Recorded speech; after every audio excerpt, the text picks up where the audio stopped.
श्रीमन नारायण महाराज जी। हाँ मैया। हम गंगा जी से जब नहा के आते थे महाराज जी, तो गंगा जी से जब नहा के आते हैं हाँ। तो काली जी की मंदिर है मेरी। हाँ। तो हम जब उनका स्नान करा लेते हैं, जब उनका श्रृंगार उंगार कर लेते हैं, तो जो तलवा है उनका देखते हैं तो एकदम मुलायम लगता है महाराज जी। अच्छा है। ऐसा क्यों होता है? क्या लगता है? लाल जैसे एकदम नहीं गदिया, हाँ, एकदम रुई फाहा की तरह लगता है, रुई की तरह कोमल। हाँ। उसके बाद हमने दोपहर में आया तो उसको हम देखे, माँ का फिर देखे तो टाइट लगता था। ऐसा क्यों महाराज जी? पानी में डूबने से कोमल तो हो ही जाती है चमड़ी। नहीं महाराज जी, उसके बाद फिर धोते नहीं होता है, बार बार में एक ही बार होता है। तो इसमें क्या दिक्कत क्या है? ठीक तो है, फिर होने दो। होने क्या दे, वो तो मंदिर अब उखड़ गई, अब तो को सारी विपत्ति आ गई। वो मंदिर में चला गया, विश्वनाथ जी में मंदिर में। क्या चला गया मंदिर में? मंदिर में चला गया, मेरी मंदिर।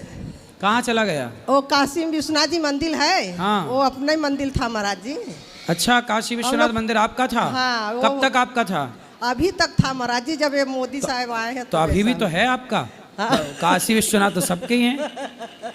तो मंदिर आपका, पूरा मंदिर आपका ही था? हाँ, हमारे जो 4-5 पटीदार थे सबका था, सब पुजारी थे, सब पूजा पाठ करते थे। तो काशी से आप आई हो? हाँ, 50 साल थे महाराज वहाँ तो हम लोग। तो काशी मंदिर के पुजारी आप है, मतलब भगवान के पुजारी? हाँ, अब वो क्या है, वो सरकार ले लिया, सरकार को सब पंडित। तो अब आप लोगों को कुछ नहीं मिलता? कुछ नहीं मिलता महाराज जी। सरकार ले, अब सारा जो चढ़ावा है सब कौन? हाँ, सरकार लेती है? उसी में एक बेटा मेरा चला गया महाराज जी, पति चला गया। कहाँ चले गए? वो सब भगवान। क्यों? अब उसमें क्या हुआ महाराज जी, टेंशन में सब गए अपना। बीमार थे पति, तो हार्ट अटैक हो गया था उनका। हैदराबाद में लेकर उनको भर्ती थे हमने 2.5 महीना। 1,75,00,000 रुपया लगा महाराज जी, हाथ में कुछ नहीं आया। बच्चा मेरा था, वैसे देखते देखते ऐसे आग लगा लिया महाराज जी, जल गया। क्यों? अब क्यों जला ये तो मुझे नहीं मालूम है भैया, ये तो महाराज जी हम नहीं बता सकते हैं ऐसा क्यों कर लिया। और उसके बाद कुछ बताया नहीं। 5 दिन जिंदा था, अच्छा था, खाता पीता, माला ला फेरता था। उसके बाद 6ठे दिन ख़त्म हो गया। शादी हो गई थी? हाँ, शादी हो गए, 2 बच्चे हैं। बच्चे हैं अभी? हाँ महाराज जी, वो उसकी वकालत कर रही उसकी औरत, बहू को पढ़ा रहे हैं महाराज जी। यही प्रश्न है महाराज जी। बेटी है वो भी आ गई यहाँ पर, उसको बेटा चाहिए। अब इसमें क्या तो करें? जितने वहाँ काशी विश्वनाथ जी के जितने पुजारी थे, सब किसी को नहीं मिला। तो अब किसी को कोई वहाँ पे नहीं मिलता, तो जितना चढ़ावा जाता है सब सरकार रखती है? हाँ, सरकार लेता है। तो सरकार, क्योंकि पहले कम पढ़े लिखे थे महाराज जी, और संस्कृत में सब पूजा पाठ होता है, संस्कृत में सब पूजा पाठ होता है महाराज जी अब। हाँ, सही। यही प्रश्न है महाराज जी, परेशानी बहुत है महाराज जी। अब एक परेशानी बस मेरी बेटी है, और कोई परेशानी नहीं महाराज जी। क्या परेशानी है बेटी को? वो ला के घर में दे गया, बोलता हमको बेटा चाहिए। हमारी बेटी कहती हम बेटा कहाँ से ला के देंगे इसको। अब वो कह रहा तो अभी क्या बेटी को बेटी है, क्या है बेटी? हाँ, बेटी है। कितनी? एक ही है, इधर आओ। तो एक है तो और होगा, बेटा भी होगा, क्या दिक्कत? नहीं, वो बोलता है कि नहीं, वो बोलती है कहीं बेटी हो गई तो परेशानी होगी मम्मी। नहीं तो बेटी काहे को परेशानी होगी? वो अब बेटा बेटी नहीं होगा महाराज जी ना। काहे नहीं होगा? एक बेटा था, उसी में वो लोग वहीं ऐसे रख के उसको खराब हो गया महाराज जी, उसी में बच्चेदानी निकाला गया। अच्छा, बच्चादानी खराब हो गई? हाँ महाराज जी। बस यही एक समस्या है, तो सब तो समस्या। पति ने पत्नी को इसलिए छोड़ दिया कि बेटा नहीं हाँ, है? बेटा, हमको बेटा चाहिए। और बेटी है तो छोड़ के चला गया? हाँ, और 1 करोड़ रुपया लगाए थे शादी महाराज जी। तो करोड़ रुपया ले गया, बेटी छोड़ के चला गया। चला गया। सब तरफ पैसे की माया है। क्यों?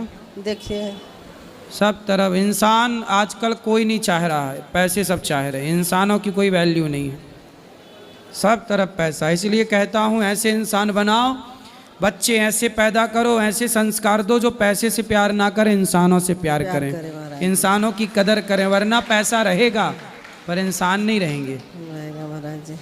आज पैसे के प्रेमी हैं, इंसान के प्रेमी नहीं है। मानवता समाप्त हो रही है। चलो मैया, भगवान आपका दुख दूर करें। और दूसरा शादी कह रहा करने के लिए महाराज जी। कौन? वो इसका पति। काहे करेगा दूसरा शादी? कह रहा करेंगे। काहे करेगा? बात करा बेटी से। राधे राधे महाराज जी। वो दूसरा शादी करना चाहते हैं। क्यों? उनको वो लड़का चाहिए। तो आपका पहले एक बेटा था? हाँ 6 महीने का खत्म हो गया था पेट में। पेट में 6 महीने का ख़त्म हो गया। तो पति को समझाए, लाओ हमारे पास, समझाएं उसको कि पत्नी को न छोड़ना चाहिए। तो आप जब आप तलाक दोगी तब ना वो शादी कर पाएगा। जी। तो आप तैयार हो तलाक नहीं। देने को? हैं? नहीं। तो मत देना तलाक, वो कैसे कर लेगा शादी? जो महिला उसके संग शादी करे उसके ऊपर चढ़ाई कर देना, ए डायन दूर रहे मेरे पति से। उनको लड़का चाहिए था ना, ऐसे कर अरे दे। तो जो महिला से शादी करके लाएगा, क्या गारंटी है कि उसको लड़का ही होगा? लड़की हुई तो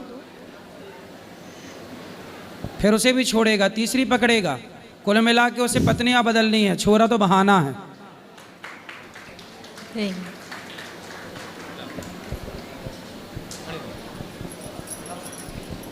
राधा वल्लभ श्री हरिवंश महाराज जी। श्री हरिवंश महाराज जी, मेरा आपसे ये प्रश्न है कि जब किसी व्यक्ति की मृत्यु होती है तो उसके मुंह में सोना क्यों डाला जाता है और उसके पास पैसे क्यों रखे जाते हैं? सोना डालने की परंपरा इसलिए है क्योंकि गीता में भगवान ने कहा है कि धातुओं में सोना मैं ही हूँ। स्वर्ण जो है भगवान कृष्ण का ही अंश है। ईमानदारी का जो कमाई का धन है उसमें कृष्ण का वास होता है, और जो बेईमानी से कमाया गया सोना है उसमें कलयुग का वास होता है। तो इसलिए सोना, क्योंकि सोने में भगवान कृष्ण का वास है, इसलिए सोना।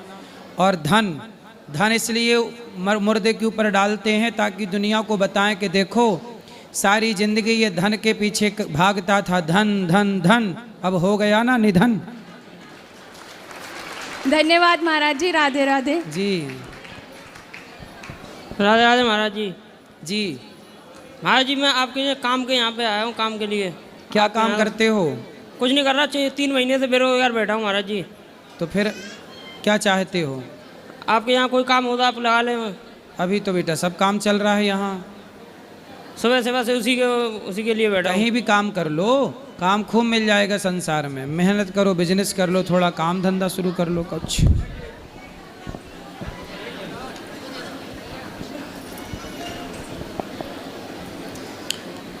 गुरु गुरु मैं रटूं, गुरु है जीवन प्राण। गुरु भक्त जग में रटूं, गुरु है जीवन प्राण। गुरु भक्त जग में बड़े, उनको करो प्रणाम। गुरु जी के चरण में दंडवत प्रणाम। गुरु जी छोटा सा भजन सुनाना चाहती हो जी। रोती हुई आँखों को मेरे गुरु जी हंसाते हैं। रोती हुई आँखों को मेरे गुरु जी हंसाते हैं। जब कोई नहीं आता मेरे गुरुवर आते हैं। जब कोई नहीं आता मेरे गुरुवर आते हैं। जिन नजरों को गुरुवर एक आँख न भाता था, जिन नजरों को गुरुवर एक आँख न भाता था, करते थे सभी पर्दा। जब मैं दिख जाता था अब वो ही गले लग कर अपनापन जताते हैं। अब वो ही गले लग कर अपनापन जताते हैं। जब कोई नहीं आता मेरे गुरुवर आते हैं। रोती हुई आँखों को मेरे गुरु जी हंसा जाते हैं। जब कोई नहीं आता मेरे गुरुवर आते हैं। सबने हंसते देखा मेरे घाव नहीं देखे। सबने हंसते देखा मेरे घाव नहीं देखे। ऊंचाई दिखी सबको मेरे पाँव नहीं देखी।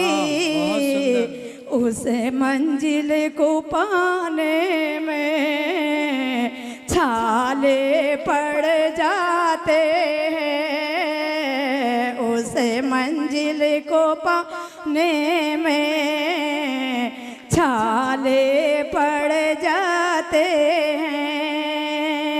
जब कोई नहीं आता मेरे गुरुवर आते हैं। तूने दिल से पुकारा तो तेरे साथ वो चल देंगे।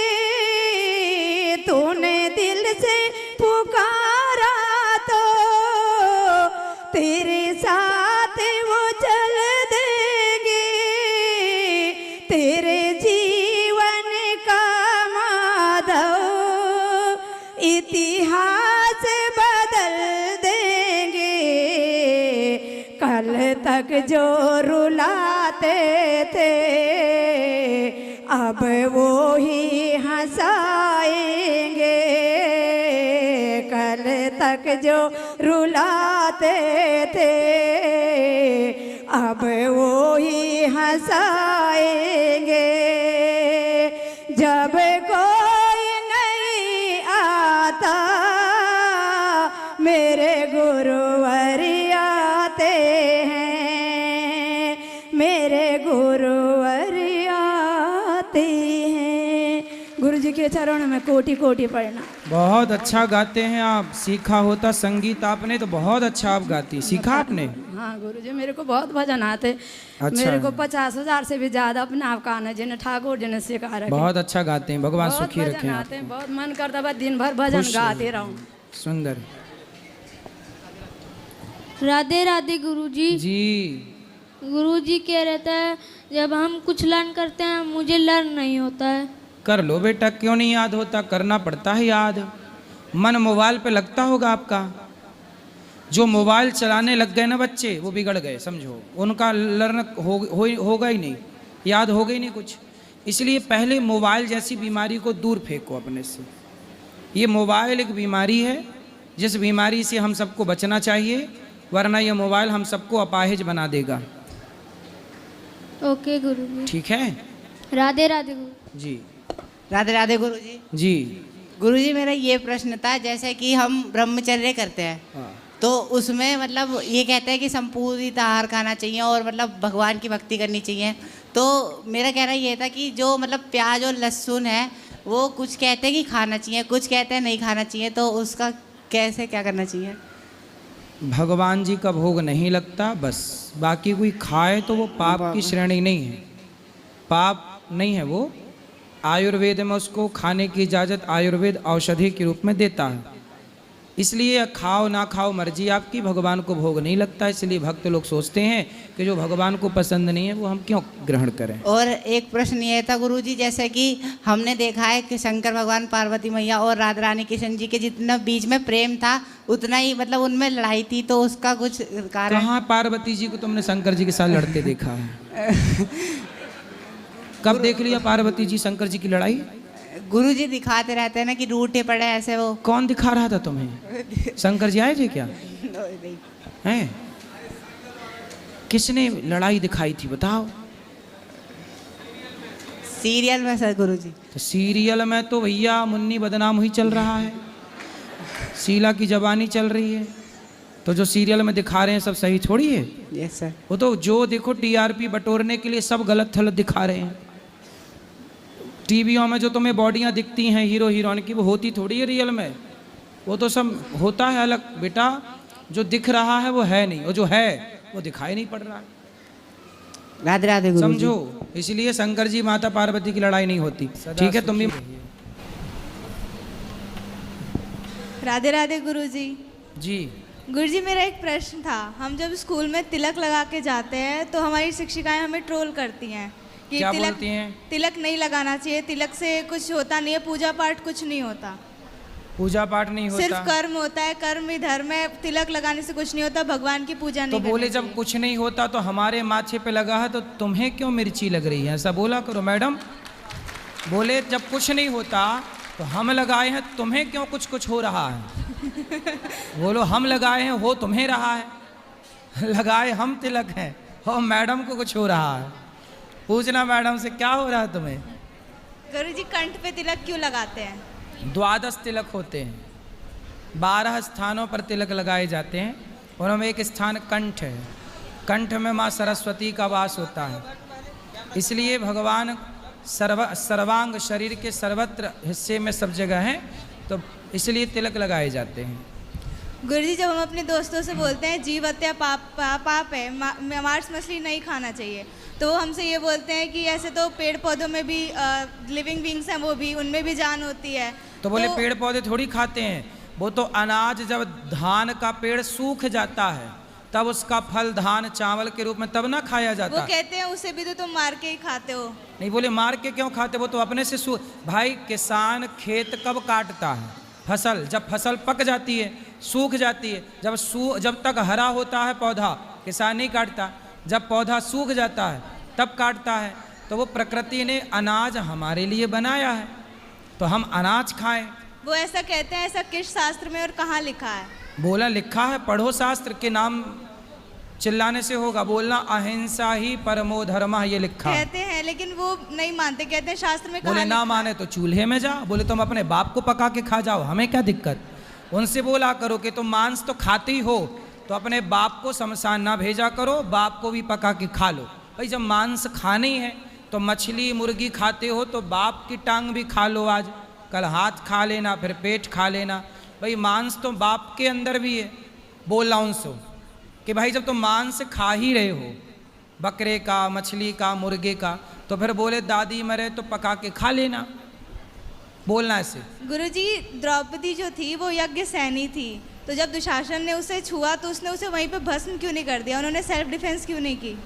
ऐसा है कि किसी को भस्म करने के लिए ना सारी तपस्या नष्ट करनी पड़ेगी। यदि मैं आपको श्राप दूं तो श्राप तो दे सकता हूं, लेकिन फिर मेरी सारी तपस्या जो जिंदगी भर की है वो समाप्त हो जाएगी, मैं जीरो पे आके खड़ा हो जाऊंगा। ये बताओ कि रावण को तो वशिष्ठ जी भी मार सकते थे, विश्वामित्र जी भी मार सकते थे, पर इन लोगों ने कहा कि प्रभु हम क्यों अपनी तपस्या एक राक्षस को नष्ट करने में लगाएं, आप आओ और आप मारो, हम अपनी तपस्या क्यों लगाएं, फिजूल में खर्च करें। इसलिए द्रौपदी ने चाहती श्राप देने भी लगी, बाद में फिर रोका गया, सारी तपस्या नष्ट हो जाती। इसलिए द्रौपदी ने कहा कि श्राप देने से, इसे नष्ट करने से बेहतर है कि कृष्ण को बुला करके और लाज बचाई जाए। और बुलाया कृष्ण आए।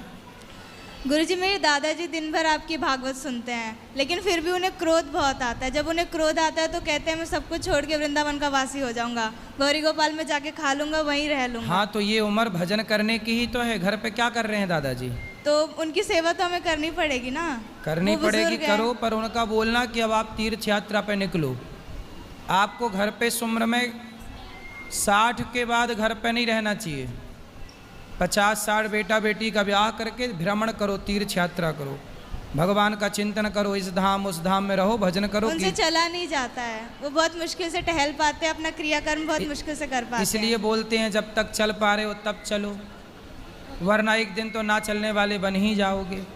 इसलिए जब तक पाँव हैं तब तक तीर्थ यात्रा कर लो जी, वरना फिर तो आश्रित रहना ही पड़ेगा। तो अब आप लोग सेवा करो। राधे राधे गुरुजी। राधे राधे गुरुजी। राधे राधे। आपके चरणों में कोटि कोटि प्रणाम है गुरुजी। खुश रहिए। गुरुजी, हमको आशीर्वाद दीजिए कि मेरे मायके और ससुराल दोनों खुशी से रहें। तो अभी नहीं खुशी से? अभी मेरे पापा दिसंबर में गुजर गए हैं तो माँ बहुत दुखी रहती है। कितने साल के थे पापा?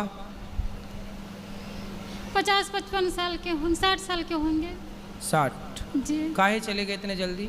बीपी हो गई थी, ज़्यादा बढ़ गई थी। माँ भी आई हुई है गुरुजी, उनको भी थोड़ा समझा तो दीजिए। माँ और पिताजी अच्छे से रहते थे, प्रेम से कि लड़ाई करते थे? नहीं, बहुत प्रेम से रहते थे गुरुजी। कहाँ है माँ? वहाँ पे बैठे हैं। अच्छा, अब ना रो, और पिताजी गए, अब क्या करें, विधि का विधान यही है, आने वाले को जाना पड़ता है। इसलिए जो हुआ वो एक विधान है और उसे स्वीकार करना ही चाहिए। जी गुरुजी, मेरे बेटी से थोड़ा बात कर लीजिए। बोलो। बोले राधे राधे। राधे राधे गुरुजी। राधे बेटा।